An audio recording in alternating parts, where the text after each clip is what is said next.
Who do you voice in Onward, and what is he like? I voice Ian Lightfoot in Onward.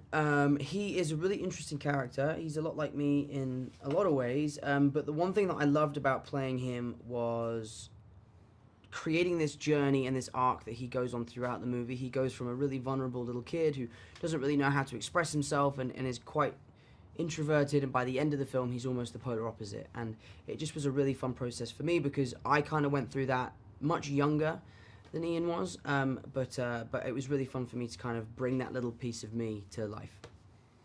I played Barley Lightfoot, the older brother to Ian. He's an affable, goofy, fun, and very caring older brother. He loves heavy metal music, and he is obsessed with all things magic. He plays a game called Quests of Yore, which is based on real-life magic that exists in this fantasy world in which Onward takes place. And he loves his van, he loves his little brother, and he's got a very big heart, and the harder he tries, the more annoying he becomes. Tom, describe Ian's relationship with his brother, and what does he think of Barley? Ian's relationship with Barley in this, it's kind of complicated. Like, at the beginning, I think he finds him a little annoying and he's embarrassed by him, but he obviously loves him because he's his brother. And throughout the course of the movie, he realizes the importance of brotherhood and sibling rivalry, I guess, a little bit. But for me, it was just really, really nice to get to kind of figure out these characters, especially working with Chris again. Like, we kind of are like these characters in some ways, and it just was really nice to just kind of be me for a little bit, albeit I had an American accent. But I think their relationship ends up in a pretty perfect place. Chris, what does their dad leave for them that they receive on their Ian's 16th birthday, and what is it meant to do? On Ian's 16th birthday, it is revealed to him through his mother, played by Julia Louis-Dreyfus, who's amazing, by the way, that their father, who's long since passed away, has left behind a gift. She doesn't know what it is, but she was told to give it to her sons once they were both 16. So on 16th birthday for young Ian, he opens up a staff, and this staff has a gem with it, and we realize that our father, the character's father was a magician, and his spell that he's left behind with this staff is an opportunity for them to bring him back for one day and be able to spend a day with him. And that's obviously something they would both love to do because they barely have any memories of him at all. Tom, what happens when they first attempt the spell that prompts the quest? There's a running theme throughout the film where Barley kind of ruins everything. Like, he's always kind of getting in the way or making silly mistakes, and Ian quite often has to deal with the ramifications of that.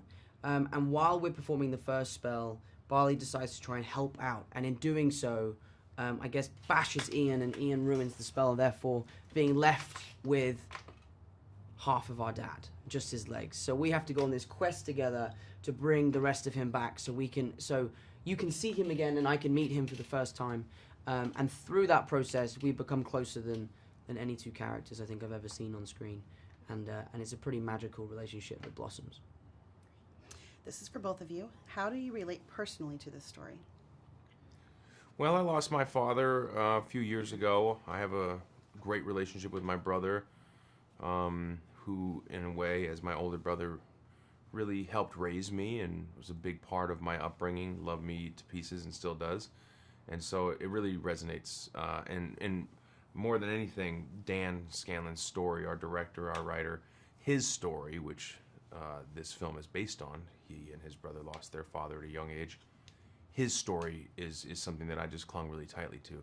It really was moving the first time he told me why he was motivated to make this movie and shared his life with me and the story. I was very, very moved, and so it was important for me to be part of this because it's a real, really great movie and has a lot of humanity in it. It's not. Maybe it's not how I relate to the movie, but I am so lucky to have such a great relationship with my dad, and us as Holland boys have been so lucky with the way he's raised us. He's been a very present father, and he's always been there for us. So for me, like, I had a real sense of responsibility and a duty to kind of bring this story to life and show that relationship I have with my dad through my relationship I have with Chris and through Ian with Barley. So I just drew a lot on my personal experiences with my dad teaching me to play golf, and then the first time that I ever beat him in golf, and all those kind of amazing memories that I look back on so fondly is basically all that happiness I've poured into this film. Okay. This one's for both of you again. What does it mean to work on a Pixar film, and is there a past Pixar film you connected to? Working on a Pixar film is a dream come true. Chris was talking about like milestones earlier. Like every actor has a milestone, and I think you were right in saying that not a single actor in the business wouldn't have this as one of their milestones. Yeah. So it's a real honor. It's a real honor. And the Pixar movie that touched me most was Coco. That's my favorite. Exactly. My favorite Pixar movie, I mean, there's so many. They're all good. I love Toy Story, but I really was moved by Up. Up is a very moving film, and I really love Up. And a lot of similar themes in our film to Up. I have a playlist on my phone called Crying Playlist. Yeah? For when I have to do crying scenes. And, you know, I think it's called A Letter to Ellie, I think it's called. Yeah. It's the song, and it's the opening of the movie, and that's on there, and it's a sad song. One last one. Why do you think people should see this film? Well, I think why do I think people should see this film? First of all, I think whether I tell them to or not, people are going to see this film because it's Pixar, and Pixar as a brand of animated movies stands on its own. It's really exciting that I get to see the world wake up to these characters. It's fresh, it's new. It's not a sequel. It's original, and it's